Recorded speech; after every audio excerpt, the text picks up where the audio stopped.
Hi! Sorry. All right, so today we're going to talk about dealing with the underhook. Actually, pretty much the last 3 lessons of this, minus Q&A stuff for the last week, will be dealing with our opponent's underhook. So I'm going to go over basically what I think is like the strongest counter to their underhook. Really what I would say is the best combination of a strong offensive counter to their underhook, as well as being kind of the most conservative approach that you can take. We'll be going into other offensive strategies moving on, but they do rely a bit more of commitment and a bit more calculated risk. So I have Jimmy in the half guard. I think you can frame there okay? Yeah, excellent. So I'm in the half guard. Jimmy comes up to the center. Right now, we've covered pretty thoroughly in the drills this month some of the nuances that I have to deal with, right? My first best option dealing with, let's say I head back down, is as he pummels, I shave my elbow inside this pocket, right? I think we talked about this on tape before as well. And from here, let's say you're all the way up to your hand, if he does get up to his hand, collapsing that post, down to his shoulder, drifting my head back in space, smushing him down, right? This is the easiest way, and then pummeling that arm. But we're going to go in a different direction. And it's actually going to be a very similar direction where we were on Monday. So let me turn you so our head is facing the camera. So whether I get this frame in or not, ideally I get the frame in, that's the best case scenario, but sometimes I won't get that.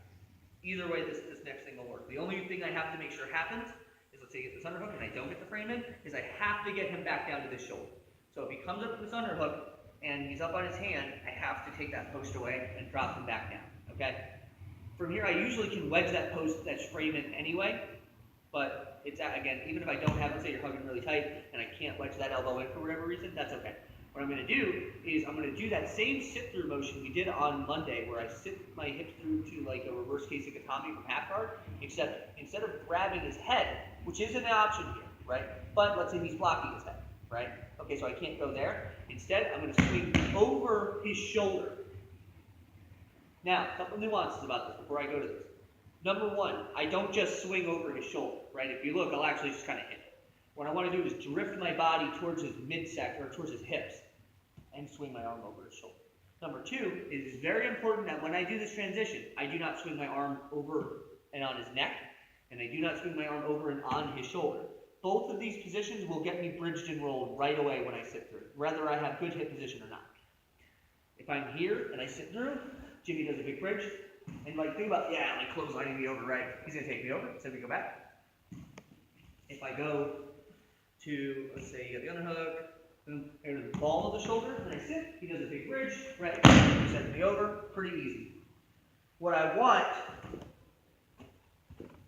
is I want to be, go back to half, I want to be past the ball of the shoulder, almost like towards the tricep, right? Like, or kind of between the end of the ball of the shoulder and between the beginning of his elbow, this window right here. So actually, tricep bicep is a good sort of indicator. So he has the underhook. I shift back in space, swing past the ball of his shoulder, and sit through. Remember, guys, same principles as Monday's class. I never sit through and lean back, or else I'll get rolled. I want to sit through, and my hips should be at an angle behind me. So if Jimmy tries to roll me over right now, number one, you feel that arm is kind of pinned to your side. It's very hard for him to move me around. Same principles for positioning, though. Now my hips are in a good spot. Now, for the most part, they're going to do the classic sit-through half-guard stuff. They're going to lock above this guard above my knee. Now, we've already worked on how to beat this grip. So, Jim, let's rotate so your back is facing the camera. Excellent. I think we're still framed like that. And I'm going to move this arm out of the way just in case. So he's got this locked up, okay? When I sit through to this, what I'm going to do here, guys, I have 3 major options right away. Number one, and I should note, all 3 options are going to start with the first one thing. I'm going to lace a Kimura grip here. This will not be hard to get. Like, this is pretty easy to attain on your opponent, okay? Now, what I want to do for this scenario is I want to balance, or toggle is a better word actually, I want to toggle attacking for this Kimura and attacking passing this guard. because it's going to be very hard for him to kind of do both, right? Or defend both at the same time. So I have my Kimura grip, okay? I have a couple, two ways I can break this grip right away, okay? Number one, and this will be less reliable, but I'll show it first, is I'm going to do my bulldozer grip break. So what I do is I elongate my body back a little. There's a little bit of risk of reroll here, but just be mindful of that. And I want to, instead of trying to like rip the grip, I want to post on his hand and punch it through. And you'll catch people off guard with this. Sometimes they don't respect that this can happen. The second one, this is kind of, I would say, a higher percentage one, is I want to drift his back to the floor, right? And then what I'm going to do is, Jim, it's your right shoulder that's messed up, right? All right, good. What I want to do is I want to make Jimmy give his friend a low high five right over by his waist. So I'm here, and I'm going to make him give his friend a high five. Does that make sense? Yeah? Yeah. Once I'm here, I can either commit to the Kimura by like turning through, but that's not really going to yield a ton of great results. So what I want to do for the finish is I want to feed the blade of the hand to the same hand that's laced through the arm. So if you look on the camera, I've bent Jimmy's wrist, and I'm grabbing the blade of the hand. From here, my finish is going to come by lifting his shoulder and dragging his hand behind him. It's a pretty dumb thing to get caught in. Like, it feels pretty stupid to get caught in this, but I've tapped some really good people with this. They don't necessarily feel like this is a risk until it starts happening. So once again, my grip breaks. I either lean back a little, just enough to get some length so I can post on the hand and pin it down to the floor, or if I don't feel like that's going to happen, I make him high five the mat. From here, I feed that hand to my hand, lift his shoulder, and drag his hand back behind. Okay?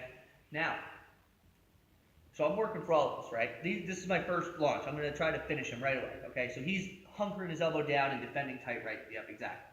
So I'm going to transfer my grip. I don't know if you can see that on tape, but I'm transferring my grip to either cupping the wrist or grabbing the sleeve on the gi. I'm going to start working for the pass. Pant leg inside the knee. Same thing we did on Monday. Walk my foot to his butt, shave the leg, up, and I'm out. Right? And now I get this Kimura grip. But let's say we go back. He's got this locked up. This is the toggle. Okay, so I'm here. Boom, I'm walking. Right? He's pinching down. He's like, oh shit, I want to get Kimura. And he brings his hand back in. Whatever, right? You see what I'm saying? Okay, now I'm trying to think. You pinch your knees tight. You're not letting me get that foot free. I'm working for this. You start trying to fight that Kimura. It's very hard to defend both, right? So what we're doing here is we're attacking both manners of advancement. I'm attacking the finish on the Kimura. I'm attacking the pass of the guard. If one starts proving troublesome, if I can't break the grip, it's like if we go back here, it's like try to hold tight to both at the same time, right? You know, it's kind of awkward, right? It's like, okay, you don't want to have that. You know? It's just weird. It's just weird. It's difficult to defend both. Once I'm here, I'm in a side control Kimura, which is not today's lesson, but, you know, look, I don't know. Make him high five the mat, sit through, step over the head, and then finish. You're right there. Does that make sense? Yeah. Any questions about that? Excellent. We'll partner up, work it out. 1, 2, 3.